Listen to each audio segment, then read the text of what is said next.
America produces enough food to feed 400 million people? 400 million. That's more mouths than actually exist in this country. On paper, the United States is the single most overfed landmass in human history. The breadbasket of the world. The land of drive-through everything and 47 varieties of ranch dressing. So someone explain to me why shelves are going empty in February 2026. Not in some war zone, not after a hurricane. Right now, in regular grocery stores, in regular American cities. Produce sections that look like someone held a going out of business sale and forgot to restock. Egg prices doing things that would make a crypto chart jealous. And the meat aisle playing a fun little game called Guess Which Cut disappeared this week. Here's what nobody's connecting. 5 systems keep food on American tables. 5 supply chain lifelines that have been running so quietly in the background that most people forgot they existed. Like oxygen. You don't think about oxygen until someone cuts it off. Well, someone just cut the oxygen, not one lifeline. All 5, simultaneously, in the same 3-month window, and each one on its own would be a serious problem. Together, they form what supply chain analysts politely call a cascading failure event, and what I call Tuesday in the wasteland. I'm going to walk you through each broken link. The vanishing workforce that's leaving crops to rot in the field. The import costs that just turned your grocery budget into a sad joke. A 43-day blackout in food safety that nobody talked about.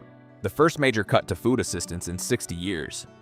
And a trade agreement renegotiation in July that puts over half of America's fresh fruit supply on the chopping block. And I mean that literally, chopping block.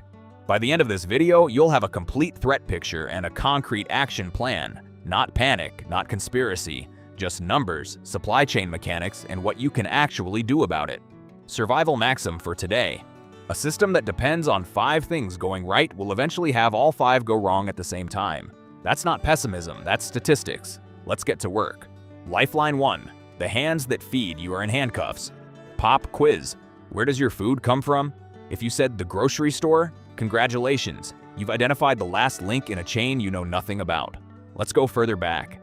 Past the distribution center, past the packaging plant, all the way back to a field in Central California where a strawberry is rotting on the vine because there's nobody left to pick it. Here's the number that makes everyone uncomfortable, regardless of where they stand on anything. Somewhere between 40 and 75% of agricultural labor in the United States is performed by undocumented workers. That range depends on the state, the crop, and who's doing the counting. Florida citrus sits around 70%. California vegetables north of 60. These aren't my numbers. These are USDA and Department of Labor estimates that exist in government databases anyone can look up. I'm not here to tell you whether that's good or bad. I genuinely do not care about that debate. What I care about is the supply chain math. And the math says American agriculture was built on this labor force. That's the structural reality. It's the foundation the house was built on. And right now, someone is jackhammering the foundation. Workplace enforcement operations in early 2026 have hit levels that make previous years look like casual Fridays. We're talking record numbers of agricultural workplace actions. And the timing is spectacular in the worst possible way because it lines up exactly with planting season and early harvest cycles. Now, a strawberry doesn't care about enforcement policy. A strawberry has a 7-day harvest window. 7 days between perfect and compost. If nobody picks it on day 4, it's not waiting for a replacement worker to show up on day 12. It rots. In the field. In real time. And that's exactly what's being reported across at least 3 major agricultural states right now. One dairy farmer in Wisconsin told his local paper he lost 40% of his workforce in 2 weeks. 14 days. His cows did not get the memo. They kept producing milk. The milk just had nowhere to go. Imagine that. Hundreds of gallons of fresh milk being dumped into the ground because the system between the cow and your cereal bowl just broke. But wait, you say, we'll just hire American workers to replace them. Beautiful idea. Love the energy. Small problem. The average farm labor job pays poverty wages for backbreaking work in extreme heat for 12+ hours a day. The last large-scale attempt to recruit domestic workers for harvest labor had a quit rate above 90%. Within days, not weeks, days. People showed up, looked at the actual work, and decided that literally anything else was a better life choice. And agricultural robotics? Sure, that's coming. For some crops. In some contexts, in about 5 to 10 years. Your strawberry doesn't have 5 to 10 years. Your strawberry has 5 to 10 days. The average American farm worker is 41 years old. New entries into the agricultural labor force have been declining for over a decade. This isn't a faucet you can turn back on. It's a well that's been drying up for years, and someone just poured concrete down the shaft. From a survival standpoint, what this means is straightforward. Domestic food production capacity is taking a hit that has no short-term fix. The crops that don't get harvested don't magically appear at your store. They become fertilizer for next year's crops that also might not get harvested because the labor still won't be there. So that's lifeline number one. The people who physically grow and pick your food are disappearing from the fields, and the replacement plan has a timeline measured in years, not months. But hey, even if domestic production takes a hit, America imports a massive amount of food, right? Surely we can just buy our way out of this problem from other countries. Yeah, about that. Americans spend less than 10% of their income on food. That number hasn't been this fragile since the 1970s. Let that marinate for a second. Pun intended. Lifeline 2. Your grocery receipt is now a horror novel. Quick supply chain lesson that'll save you a lot of confusion. A tariff is not a fine that a foreign country pays. I know that's what it sounds like. It's not. A tariff is a cost added at the border that the importer pays. The importer then passes it to the distributor. The distributor passes it to the retailer. The retailer passes it to you. Every single time, without exception. This isn't theory. This is documented supply chain mechanics from 2018, from 2019, and from right now in 2026. Think of it like a toll road. The government puts up a toll booth at the border. The truck carrying your avocados pays the toll. The truck driver doesn't eat that cost out of the goodness of his heart. He charges more for the delivery. The store pays more. You pay more. The foreign country that supposedly is being punished? They already got paid before the truck hit the border. The only wallet getting lighter is yours.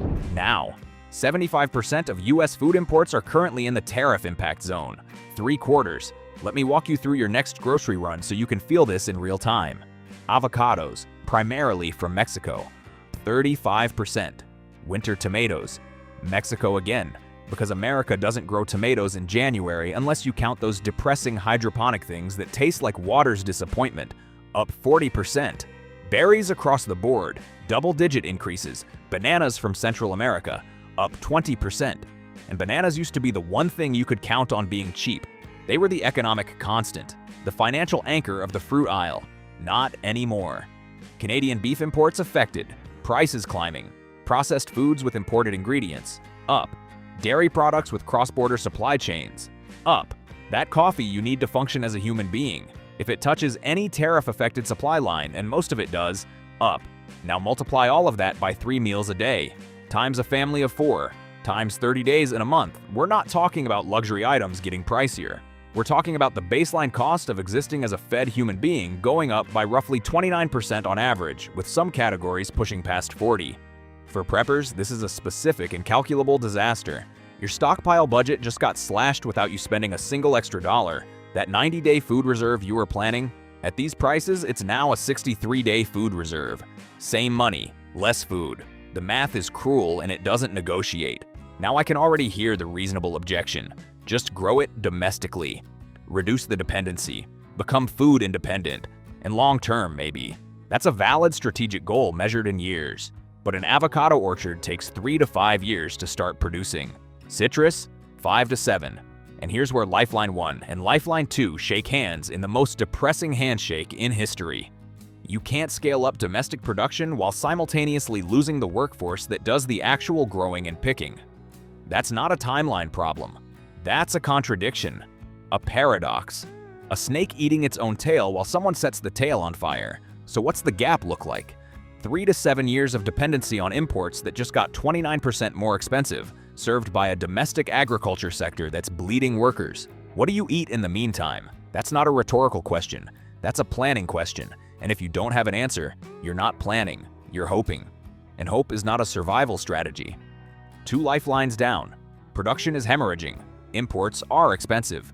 But normally, even when things go sideways, there are government systems designed to keep the food supply safe and to catch people who fall through the cracks. Inspection programs, assistance programs, safety nets built over decades specifically for moments like this, unless of course those systems go dark. Which brings us to the most underreported food supply story of the past year. The United States imports 60% of its fresh fruit and 40% of its fresh vegetables. America hasn't been food independent since the 1990s. That's not an opinion. That's a trade ledger. Lifeline 3. 43 days of nobody watching the kitchen. Let me paint you a picture. Your favorite restaurant fires every health inspector in the building. The kitchen stays open, the stoves stay on, food keeps going out to tables. But nobody is checking temperatures. Nobody is testing for contamination. Nobody is making sure the chicken is actually chicken for 43 days. Would you eat there? Congratulations, you just did. For a month and a half. Because that's essentially what a 43-day government shutdown does to the American food safety infrastructure.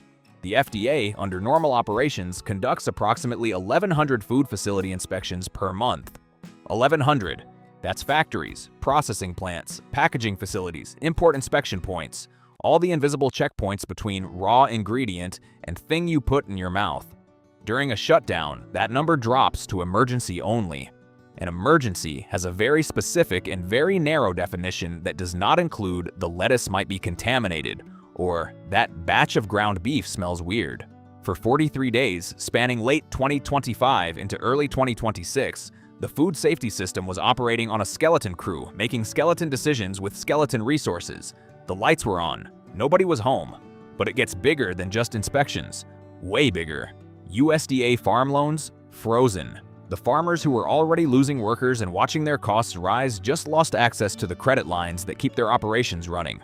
Imagine being a mid-sized farmer right now. Your workforce is shrinking. Your input costs are climbing because tariffs hit fertilizer and equipment too, by the way.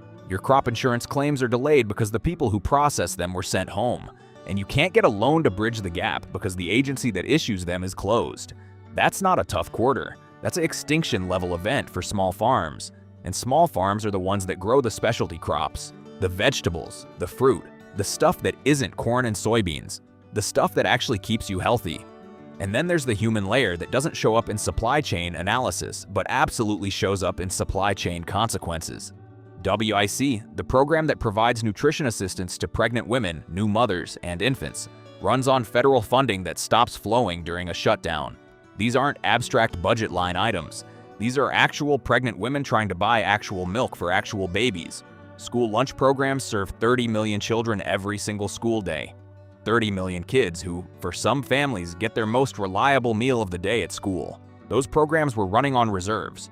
Reserves that were designed for maybe a week or two of disruption, not 43 days.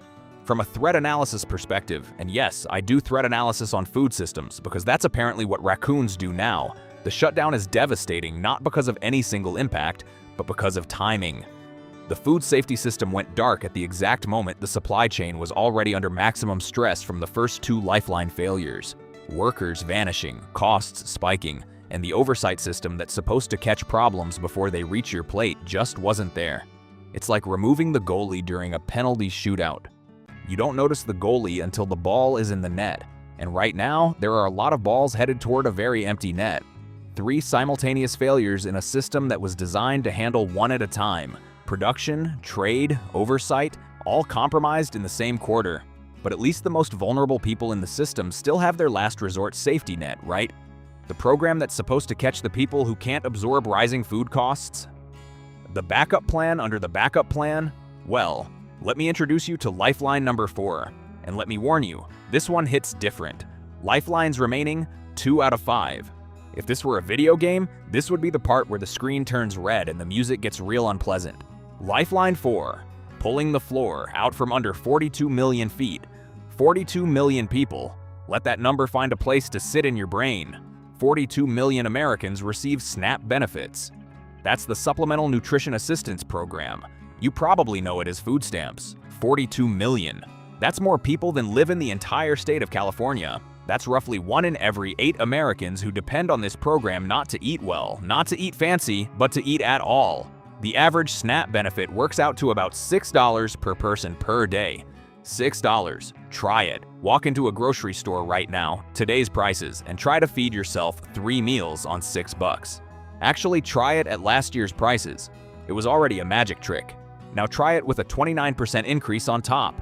SNAP has existed in some form since 1964. Let me take you on a little historical road trip. Vietnam War. SNAP survived. The oil crisis of the 70s. SNAP survived. Stagflation. Survived. The Cold War. Every recession from 80 to 08. September 11th. The 2008 financial meltdown that nearly ate the global economy. COVID, which literally shut down the entire planet. SNAP survived every single one. 60 years, 12 presidents, both parties, every crisis you can name. The basic structure of American food assistance persisted because every administration, regardless of what they believed about everything else, understood one fundamental truth. 42 million hungry people is not a statistic. It's a destabilization event. Until 2026. Because right now, for the first time in 6 decades, SNAP is taking its first major structural cut. Not a reform, not a tweak, not an adjustment to eligibility that affects people at the margins, a cut. And it's arriving at the exact moment food prices are spiking from the tariff effects we talked about 15 minutes ago. So the math is diabolical. The benefit was already barely enough at old prices. Prices went up 29%, and now the benefit itself is going down. It's a pincer movement on the most economically vulnerable people in the food system. Now, here's where this becomes a threat to everyone, including preppers with full pantries and zero dependence on government assistance. Pay attention because this part is counterintuitive and important. SNAP money doesn't disappear into a void. Every dollar of SNAP benefits flows directly into grocery stores. The recipient buys food. The store receives revenue. That revenue pays employees, covers rent, keeps the lights on, and orders more inventory from distributors. Economists estimate that every dollar of SNAP benefits generates approximately $1.70 in local economic activity. It's a multiplier.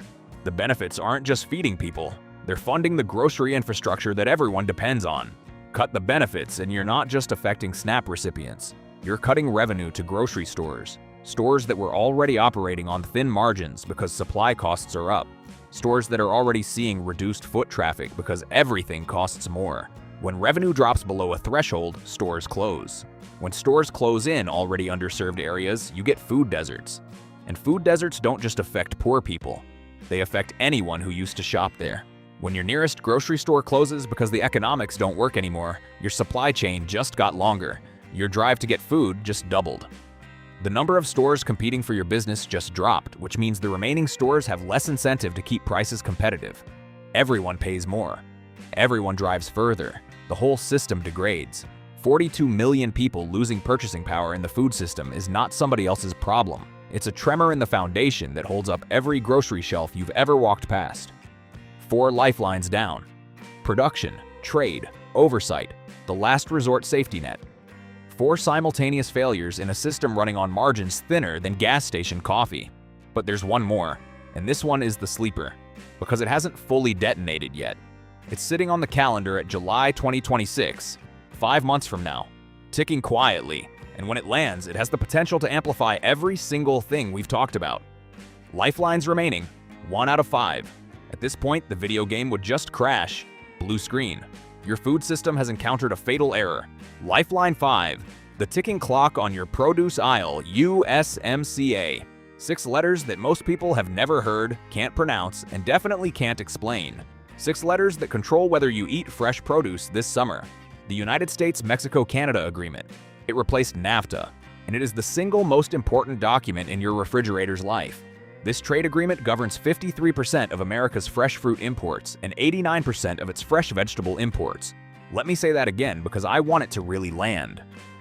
89% of the fresh vegetables that cross into the United States come through the framework established by this agreement. That's not a supply chain. That's a dependency. That's a single point of failure with a fancy acronym. And it's up for mandatory renegotiation in July 2026. Now, renegotiation doesn't automatically mean cancellation. I want to be clear about that because I'm not here to catastrophize. I'm here to give you the threat picture so you can make decisions like an adult. Renegotiation means the 3 countries sit down and decide whether to continue, modify, or let the framework change. There are a range of outcomes. Some good, some neutral, some very, very bad. But here's what makes this one dangerous from a supply chain perspective.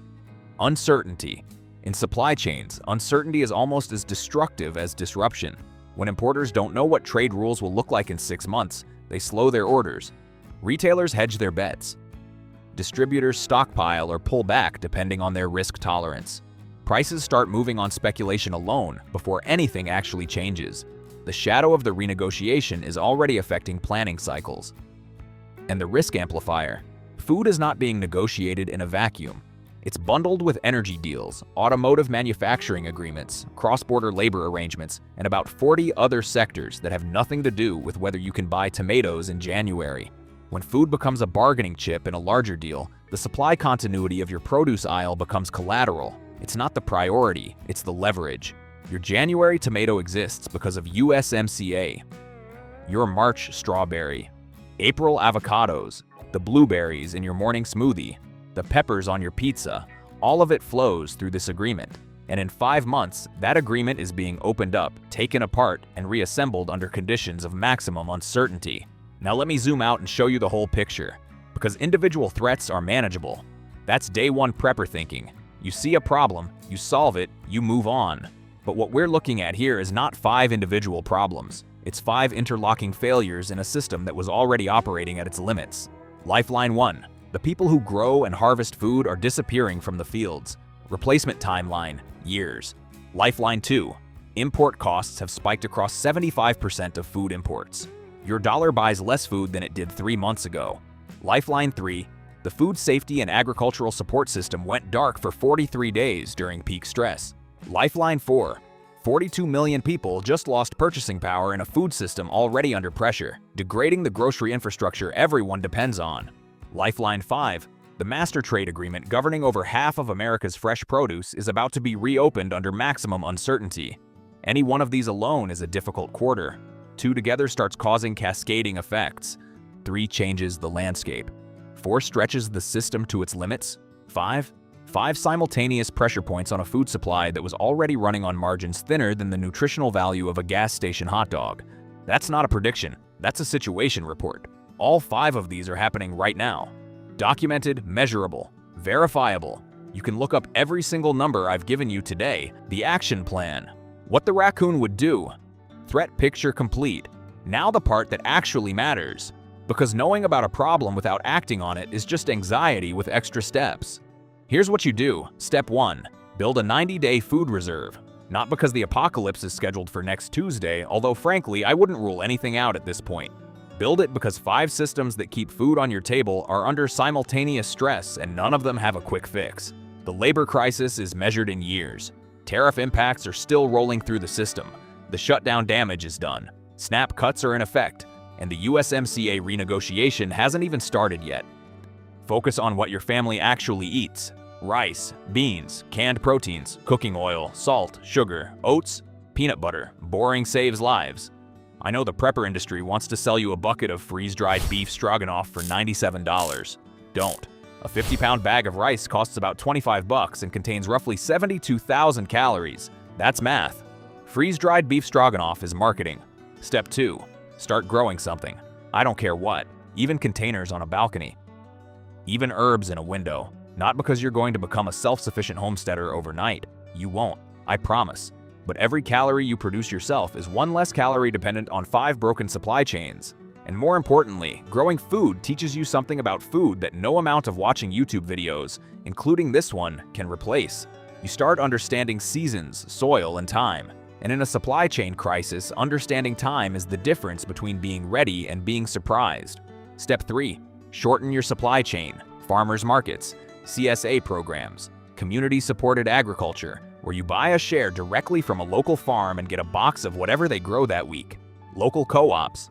The fewer links between your mouth and your food, the fewer lifelines you're exposed to. When the system has 5 points of failure, the winning move is to need fewer of those 5 points. Direct sourcing isn't a hipster lifestyle choice right now. It's a survival strategy with a measurable reduction in exposure to systemic risk. Step 4. Lock in prices where you can. If you eat it regularly and it stores well, buy it now at today's prices, not panic buying. Strategic purchasing. Tariff impacts are still cascading through the system. What costs $5 today could realistically cost $6.50 or $7 in 3 months. A 20-pound bag of rice, bought today at today's price, is 20 pounds of food that's immune to whatever happens to the trade system tomorrow. That's not hoarding. That's basic supply chain hedging. Every grocery store in America does it. You should too.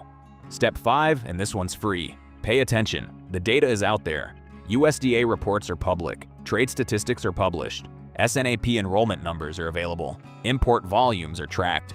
The information that tells you what's happening to the food supply is not classified. It's not hidden. It's just scattered across 40 different government websites that most people don't have time to read. So read them, or follow sources that read them for you and show their work. I read them. That's why I'm here. That's why this channel exists. Because the difference between someone who's prepared and someone who's surprised is not money, not gear, and not a bunker in Montana. It's information, processed early, acted on promptly. While the window is still open, a system that depends on 5 things going right will eventually have all 5 go wrong at the same time. We said that at the beginning. Now you've seen the 5 things. Now you've seen the data. The question is what you do with the next 90 days. Subscribe if you want someone who reads the reports, connects the dots, and gives it to you without selling you overpriced freeze-dried garbage or telling you which team to root for. I don't do teams. I do supply chains. And right now, the supply chain is telling a story that you need to hear before the shelves finish telling it for you. The situation is serious. The preparation is practical. The window is open. Start today.